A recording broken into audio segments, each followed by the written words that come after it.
महोदय, अमेरिका की सहायक विदेश मंत्री और दक्षिण एशिया मामलों की प्रभारी ने भारत पाकिस्तान के बीच कश्मीर सहित अन्य विवाद को हल कराने में उनकी तरफ से मध्यस्थता करने संबंधी किसी भी संभावना से इनकार कर दिया है।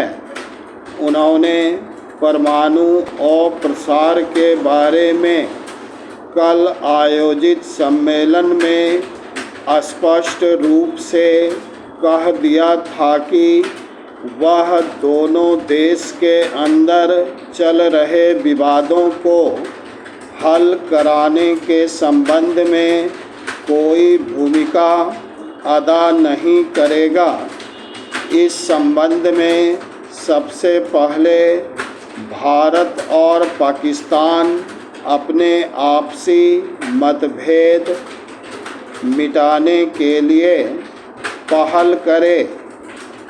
उसी आधार पर उनकी सहायता की जा सकती है। आज एक दशक पहले की तुलना में समस्या का समाधान और मुलाकात करने के लिए उपयुक्त वातावरण है।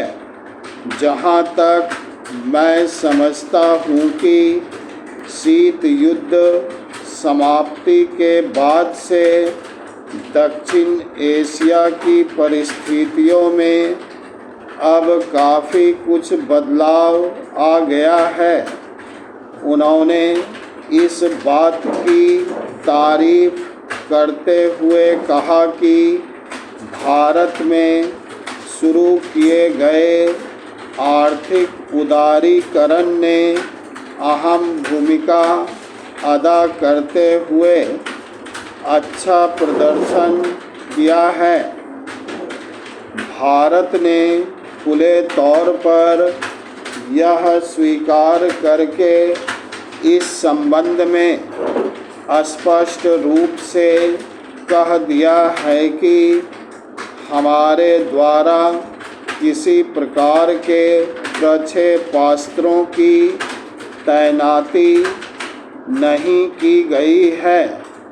इस बारे में अमेरिकी समाचार पत्र में छपी खबरों का पूर्ण रूप से वस्तुतः खंडन कर दिया है। Paragraph change.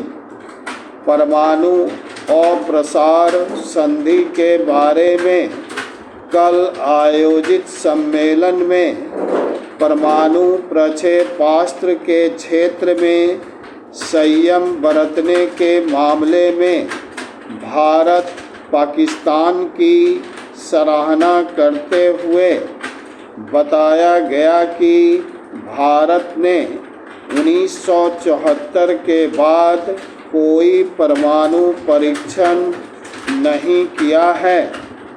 इस बारे में न तो भारत ने और न ही पाकिस्तान ने यह घोषणा की है कि वे परमाणु शक्ति संपन्न राष्ट्र हैं।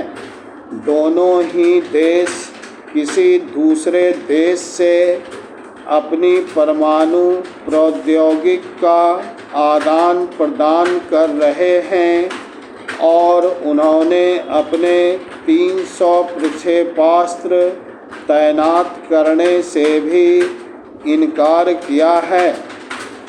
एक प्रश्न के उत्तर में कह दिया है कि भारत और पाकिस्तान दोनों ही इस मामले में संयम बनाए हुए हैं और हम इसे न केवल स्वीकार करते हैं बल्कि यह भी चाहते हैं कि इसी प्रकार का रिश्ता भविष्य में भी कायम रखा जाएगा। Next chapter. वर्तमान व्यवस्था की सफाई में जन योद्धा की तरह लगे न्यायाधीशों की सब तरफ प्रशंसा हो रही है। चाहे वह राजनैतिक भ्रष्टाचार हो, चाहे ज्यादती हो या फिर पर्यावरण विनाश। हाल के वर्षों में इन मुद्दों पर सख्ती के साथ न्यायपालिका ने इन कर्णधारों की खबर लेना शुरू कर दी है। अब सवाल यह उठाया जा रहा है कि सख्त फैसले सुनाने वाले न्यायाधीशों को जनता के प्रति जवाबदेह होना चाहिए या नहीं। यह सवाल तब पैदा हुआ जब तमिलनाडु के 7 वकीलों की तरफ से एक जनहित याचिका दायर की गई थी, जिसमें एक संदिग्ध चरित्र वाले व्यक्ति को हाईकोर्ट का न्यायाधीश नियुक्त किए जाने को लेकर चुनौती दी गई थी। सुप्रीम कोर्ट ने संबंधित जनहित याचिका पर विचार करने से साफ तौर पर इनकार कर दिया था। इस याचिका में यह सवाल उठाया गया था कि जिस अदालत के न्यायाधीश को संपत्ति के मामले में हाईकोर्ट द्वारा दोषी ठहराया जा चुका हो, उसको उसी हाईकोर्ट में न्यायाधीश बनाना उचित हो सकता है। पैराचेन इस बात पर न्यायिक जवाबदेही समिति भी सक्रिय हो गई। सुप्रीम कोर्ट के 6 प्रतिनिधियों के संयुक्त सम्मेलन ने मुख्य न्यायाधीश से मिलकर उनकी नियुक्ति का विरोध जाहिर किया था।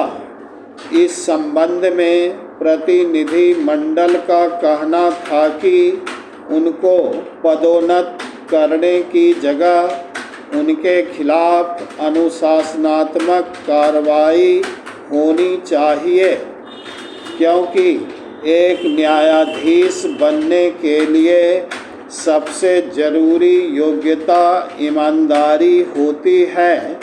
हालांकि इस बात का कोई लिखित उल्लेख नहीं मिलता है। सुप्रीम कोर्ट खंडपीठ ने यह याचिका इस आधार पर खारिज कर दी थी कि न्यायिक नियुक्तियों की समीक्षा अदालत में नहीं की जा सकती।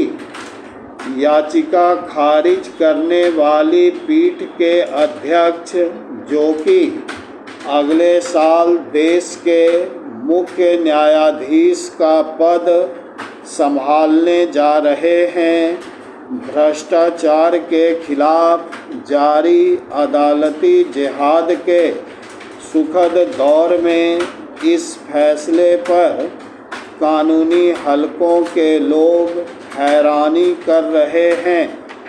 जहां तक इस निर्णय का सवाल है, यह अदालती मुहिम की भावना के प्रतिकूल सिद्ध हो रहा है। आज जो न्यायाधीश दूसरों को उपदेश दे रहे हैं, लेकिन उन्हें खुद पर लागू नहीं कर रहे हैं, यह बड़े दुख की बात है।